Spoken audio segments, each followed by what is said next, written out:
ভাই রে ভাই, ফরিদপুরের বোয়ালমারীতে দুই মহাবীর পাওয়া গেছে। নাম তাদের আনোয়ার আর মনোয়ার। তাদের বীরত্বের কাহিনী শুনলে গিনিস বুকও লজ্জা পাবে। তাদের প্রতিপক্ষকে জানেন? কোনো সশস্ত্র বাহিনী না, এক গরিব ভ্যানচালক জাহিদ।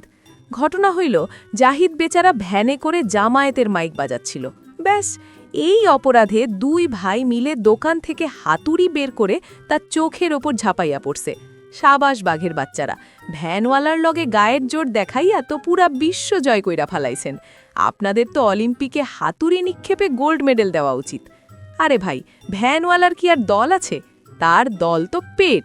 সে তো 50 টাকার ভাড়ার জন্য চাকা ঘুরায়। সে কি জানে দাড়িপাল্লা কার আর ধানের শীষকার। শোনা যাচ্ছে এই দুই ভাই নাকি বিএনপি এর এমপি প্রার্থীর লোক। হায় রে ডেমোক্রেসি! এমপি হওয়ার আগেই যদি হাতে হাতুড়ি থাকে, ক্ষমতায় গেলে তো পাবলিকের মাথায় কি পড়বে আল্লাহই জানে। তো পাবলিক, একটু ভাইবা দেখেন, যেই দেশে মাইক বাজানোর অপরাধে গরিবের চোখ কানা করে দেওয়া হয়, সেই দেশে এই হাতুড়ি মার্কা ডেমোক্রেটদের হাতে ক্ষমতা দেওয়া কি ঠিক হবে?